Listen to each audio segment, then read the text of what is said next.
series since a long time. Finally, I'm sitting here today to start this series, and I'm expecting a lot of support to this series. So, if you are watching this series, please do share with your friends and family and share as much as possible your questions, your takeaways that will inspire me to make such more series. So, my name is Kritika, and I got to learn Nature Cure in 2018. And when I first learned about Nature Cure, that was a life changing experience. I have always been inspired into natural healing and other modalities. And when I learned Nature Cure the first time, I was just like in a wow, like in a state of fulfillment that this is what I was looking for all my life, and now I got it. And from there, I wanted it to be spread across all the people. So, like one of the person who is considered to be the father of Nature Cure, who revived basically Nature Cure in India. His name is Lakshman Sharma. This is his book, Practical Nature Cure. You can get this book and read it by yourself. So today I will be going through some part of the book. So first I will go through in this book, like it is written about who is Lakshman Sharma. So I'll just read out this for you. The author, Acharya Lakshman Sharma, born 1879 till 1965. So this is his birth, the age he was there, 1879 to 1965. Nature curists the world over rightly recognize the Acharya as the father of nature cure in India. Around 1913, he took to nature cure for his self-treatment and radically cured himself through this divine science of health. His deep knowledge of the Vedic lore enabled him to supply the missing link in the system of nature cure, as it was that time prevalent, and enrich it thereby. Thus, he gave a firm and scientific basis for the principle and practice of nature cure. His services to nature cure movement has been recognized by eminent personage like Paramhansa Sri Swami Sivananda Saraswati, Kavi Yogi Suddhananda Bharti, Dr. Jesse Mercer Jeheman, Dr. Edwin Flato, Dr. Kenneth S. Jaffrey, and etc. It is written. So this is about the author, which is written here in the cover page of this book. Let's go further. I will read out a little more from this book. So the book pricing is 1100 and it is sold by Sarma Press. So you can check out with Sarma Press if you want to read this book. So here, like before the content page, there they have written the basic of nature cure. So I'll just read out the basic of nature cure. Basic nature cure or natural hygiene. Okay, nature cure is also called nature hygiene. So you will natural hygiene. So you will see this term synonymously coming at many places. So basically both are the same thing. Basic nature cure and natural hygiene is that branch of science of life which deal with the care of the organism in a state of health or in a state of dis-ease. So basically a disease is when you are not at ease, dis-ease. It recognizes that there is a law of health which is also the law of cure. Law of health and law of cure basically according to this book is the same, and that by the obedience to this law, health and healing are both obtained. So the same law applies for health and same lies applies for cure. So both health and healing can be obtained if we follow this law. It includes all the hygienic measures such as proper dieting, fasting, rest and relaxation, exercise in the bracket written active, corrective and recreational exercises.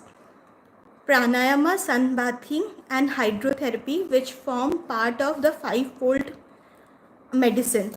There is no place in this science for drugs or any kind of, or for electrical, mechanical or any application or so-called aids which ultimately impair or endanger health. So it is saying that there is no place of any kind of external medicine or any drug or any application in any form, because it is saying it is ultimately damaging health than any cure. Non-violence to human organism is accepted as the basic principle governing the application of all nature cure measure advocated herein. So one of the foremost thing that they are saying, non-violence to ourselves and non-violence to other people, and in even the person whom we are treating, that is for that person also non-violence is very crucial. So I hope you got a little insight of nature cure. By the way, whatever is your experience of nature cure, please do share in the comment. That will help me to understand who is my audience and what are they looking for. So I will quickly go to the first chapter over here, the divine science of health. So there are many chapters in this book, a fat book as you can see. So I'll not read the whole thing, but I will read some couple of portion from each chapter. So the first paragraph here, it is said, health is the greatest wealth, which means that he that has health must cherish. So we all want to possess health, and it is saying that health is the greatest wealth, and everyone who has the wealth should respect it and should cherish it throughout the life. So which means that he that has health must cherish it with care, lest he should lose it. So if you don't respect it, don't care it, you will lose it. To this end, he must have adequate knowledge of how to live for health. So everybody should have adequate knowledge on how to live healthy. Unfortunately, it happens that most people do not value the health until it is lost. This is very true. Even for me, like, I was never conscious about my health till I felt now it is me who needs to take that accountability. Otherwise, we will always outsource the health to somebody else and think our health, our well-being is somebody else's responsibility to take care. So if you are one of the person who is watching this video, this is the message from the divine. Right now, it is the right time for you to start working for your health and well-being. So think as this is a divine call, and learn things and start applying those in your life. Indeed, it may be said that the civilized world is learning how to live without health, and in this they are actively encouraged by the medical professional. So they are saying that in this world, people are learning basically how to live without health. It may be useful even at the very commencement of this book to explain that health is not merely the absence of disease, but a positive quality of living body, of which fitness for one's work and happiness are distinguishing mark. So most of the time we think health is when you have no disease, but here they are saying it is not just about not having disease, but how happy, how excited, how positive outlook you have for the life and all your works. That is very crucial and a judging parameter for a good health. Indeed, as we shall see later, health alone is real as such and not disease, which is only a symptom of a fall in one's health level. So then there are a couple of things written, and there is a confession made, like quoted over here. The confession is made by Sir James but a former vice president of British Medical Association, and the statement is quoted like that: the treatment of the disease is not a science, not even a refined art, but a thriving industry. And this remains true down to date, as we all will be seen in due course and will always be true. So then they have quoted a lot of people and said a lot of things about nature cure, divine health science, and how it has progressed in the past. So I'll not go through it because it is so much, but I will just go to the last part, which is the last portion over here, the end of chapter 1. And the next chapter, as you can see, the basic dharmas is there.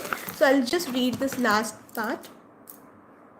Hence it is our devoid wish and prayer that this science be studied and practiced by the grace of God as the domestic science by every follower in his own home. So they are requesting, the publisher, the author is requesting that, like, as we read our holy book, this book should also be read by everyone in their own home to understand how to take care of our health. Indeed, this is very necessary. Do you agree? Do share in the comment as well. It may need to be explained here that there should be no dependence even on one that possesses to be a nature curist or hygienist. So you don't have to depend upon anyone like who are the practitioner or who are like well versed with nature cure. Even a layman can read and understand this. It is difficult to find a professional of such profound intelligence and of such noble character as would be worthy of implicit trust. Also, there are principles involved in this science which would be unintangible except to a man of high qualification as above stated. In particular, I may here mention vital economy, a principle of greatest importance in the practice of this science. Yes, I will be sharing about vital economy when we read this chapter, and personally this has been one of my greatest breakthrough of how vital economy is very crucial for our health and well-being. So for just people who are new, I'll just touch vital economy in my own word. Vital economy is like a battery.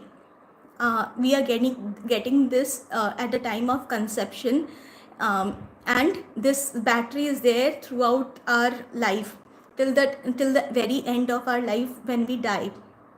And this battery power cannot be increased, only it can be like used optimally. So you cannot top up it. Only what you can do is best use of it. And every day when we sleep, when we rest, rejuvenate, like whatever battery is consumed, we are renewing it. That's the importance of resting and relaxation, and we will read more about it gradually. And here also very important thing, that's why this Garva Sanskar is very important, that when a parent heals themselves, then when they have a good child, the child's vital economy is very nice at that time, because a healed parent can give a good vital economy to the child. But this principle seems to be insufficiently understood by great number of professors of nature cure. The follower must therefore aim at perfect independence and qualify himself for it by devout study and practical experience, always relying on God for guidance. This will be explained later. So this is the end of chapter 1, and this is very true. I have personally seen a lot of people learning nature cure, and to many people, even I did this mistake initially, although this all was told to me about vital economy. But because this is so much thing, such a new thing, We feel that diet and only the lifestyle part which it tells is the nature cure, and we forget about the vital economy of optimizing the vital economy. So it is one of the most crucial part to understand vital economy, and we will be reading it in further sessions, further live. So thank you everyone who was there for the last 15 minutes with me. Do share your takeaway and share this in your network, and look forward to, if you have not subscribed to my channel, subscribe it right now so that you don't miss this series. Thank you.